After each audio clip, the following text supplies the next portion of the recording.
नमस्कार. मागच्या आठवड्यामध्ये माझ्याकडे एक केस आली. अ, ती महिला गाडीवरून जाताना मागे बसल्या होत्या आणि स्पीड ब्रेकरवरती अचानकपणे त्यांची मान लचकली. जोरात त्यांना झटका बसला.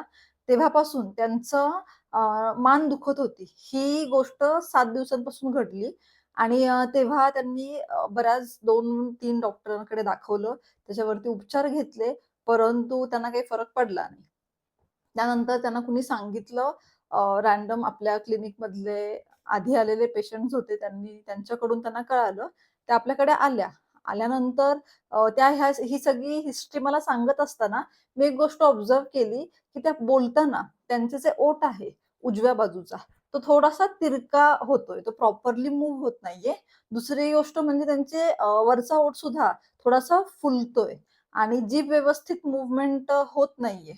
तिसरी गोष्ट म्हणजे त्यांची जी आयब्रो आहे, ही आयब्रो लाईन जी आहे, ही एक आयब्रो त्यांची खाली पडलेली होती आणि चेहरा ओव्हरऑल एका बाजूचा चेहरा थोडा वेगळा दिसत होता. सो मी त्यांना हे विचारलं, की "तुम्हाला काही त्रास होतोय का? चेहऱ्यामध्ये जडपणा जाणवतोय का?" तर त्यांनी सांगितलं, "हो, मला 2 दिवस झालेत, परवा रात्रीपासून मला हा त्रास व्हायला लागलाय आणि त्यावर मी 2 डॉक्टरांना दाखवून झालंय. पण त्यांनी मला जे औषधं दिली, त्याने माझा त्रास थांबला नाहीये आणि मान खूप जास्त दुखतीये. तर मग त्याच्यावरती आपण व्यवस्थित निदान केलं.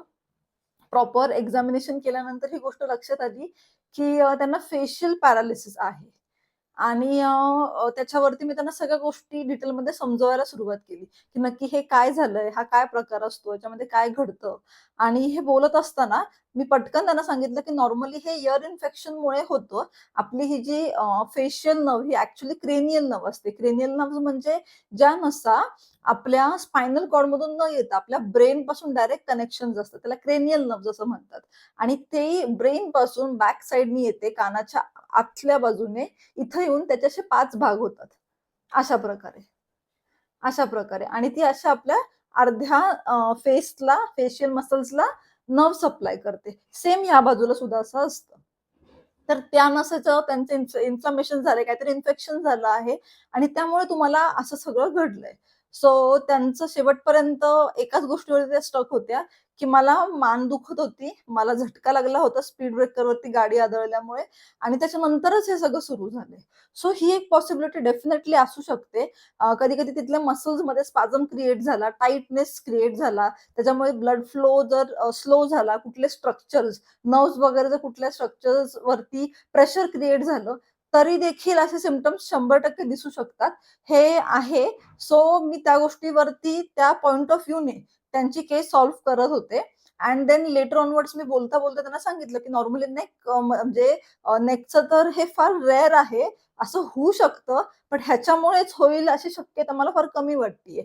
आपण ह्याच्यावरती प्रॉपर टेस्ट केल्या पाहिजे. हे शोधून काढलं पाहिजे एक्झॅक्टली हे कशामुळे झालंय आणि हे कॉमनली इअर इन्फेक्शन्समुळे जास्त प्रमाणामध्ये होतो. मी त्यांना बाकी पण हिस्ट्री विचारली, की काही नॉर्मली थंडाचं म्हणजे आय स्ट्रोक जरी झाला, तरी सुद्धा फेशियल पॅरालिसिस हा होतोच. त्याला फेशियल पाल्सी किंवा बेल्स पाल्सी असं म्हणतात. सो ते बोलणं झालं. मग तेव्हा त्यांनी सांगितलं, की माझ्या कानामध्ये ना असं कंटिन्यू आवाज येतोय.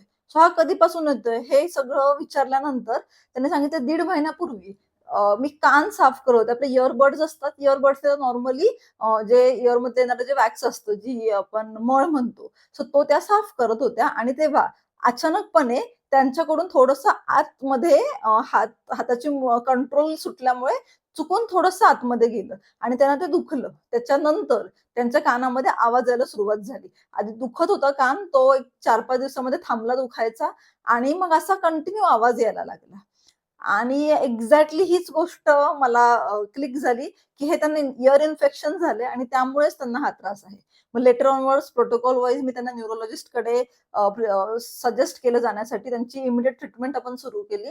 आता त्यांची ट्रीटमेंट चालू आहे. मला जर पॉसिबल झालं, त्यांच्या ट्रीटमेंटचा एखादा छोटासा शॉर्ट मी ह्याच्यामध्ये टाकेल. आणि मग अशा प्रकारे त्यांची ट्रीटमेंट सुरू झाली. आता 7 दिवस झालेत ऑलरेडी ट्रीटमेंटला. खूप छान रिझल्ट आहे. इमिडिएटली आल्यामुळे त्यांचं जास्ती फेस डॅमेज न होता तो चांगल्या प्रकारे रिकव्हर झाला. आणि न्यूरोलॉजिस्टची सगळी औषधं वगैरे सगळी त्यांनी सुरू केली. ई-एन-टीकडे त्यांनी कन्सल्ट केलं होतं. सगळं दाखवल्यानंतर सगळ्या गोष्टी त्यांच्या सॉल्व्ह झाल्या.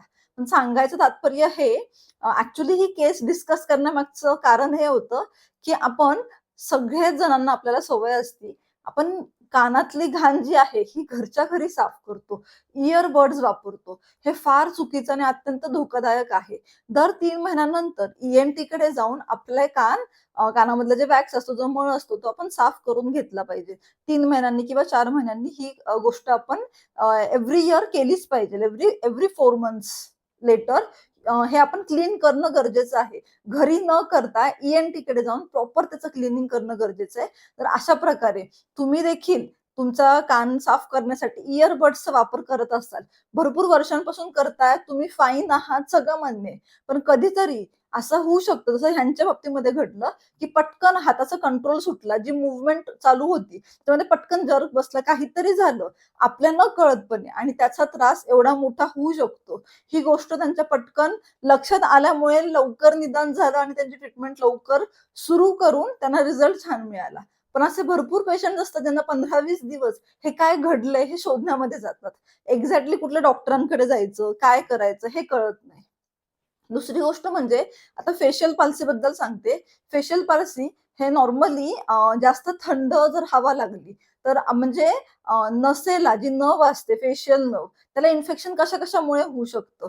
तर आता पावसाळा सुरू होतो तर ह्या गोष्टीची सगळ्यांनी एकदम जाणीवपूर्वक लक्ष द्या ह्या गोष्टीकडे, की बाहेर ट्रॅव्हल करताना स्पेशली बाईकवर ट्रॅव्हल करताना आपला जो कान आणि चेहऱ्याचा भाग आहे, हा गरम गोष्टीने छान झाकायचा आणि त्यावरती रेनकोट वगैरे घालून प्रॉपर आपण ट्रॅव्हलिंग केलं पाहिजे.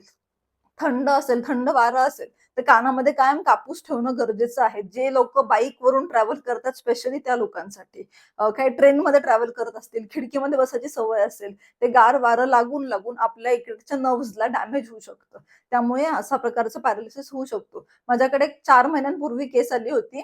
22 वर्षांचा मुलगा रोज जिमला पहाटे 4 वाजता जायचा आणि तो एवढा थंडी गारठ्याचा पहाटे 4 वाजता काहीच डोक्यात न घालता एक साधी बेसिक छोटीशी हुडी घालून तो जायचा जिमला आणि त्याचा थंड वारा लागून त्याच्या इयरमध्ये इन्फेक्शन झालं. ते इन्फेक्शन स्प्रेड होऊन नर्व्ह डॅमेज केली आणि त्याला फेशियल पॅरालिसिस झालं. त्याची थोडी सिव्हिअर केस होती. त्याला पूर्ण बरं होण्यासाठी 2 महिने लागले. 2 महिन्यांपर्यंत पूर्ण अर्धी बाजू त्याची निकामी झाली होती. अक्षरशः डोळा सुद्धा बंद होत नव्हता. इतक्या लेव्हलला त्याला झालं होतं. सो ही काळजी सगळ्यांनी घेतली पाहिजे आणि ह्या केसमधून आपण हेच शिकलोय, की अजिबात तुम्ही घरात लहान मुलांना जर वापरत असाल, इयरबड्स हे वापरू नका. हे कटाक्षाने पाळा. ई-एन-टीकडे जाऊन त्यांना त्यांचं काम करू द्या. जेणेकरून अशा प्रकारच्या गोष्टी तुमच्यासोबत घडणार नाहीत. आणि हा व्हिडिओ ही माहिती जर तुम्हाला आवडली असेल, तर तुमच्या जवळच्या नातेवाईकांपर्यंत, तुमच्या मित्रपरिवारापर्यंत हा व्हिडिओ नक्की पाठवा, जेणेकरून त्यांना देखील ह्या सगळ्या माहितीचा उपयोग होईल. व तुमची काळजी घ्या. धन्यवाद.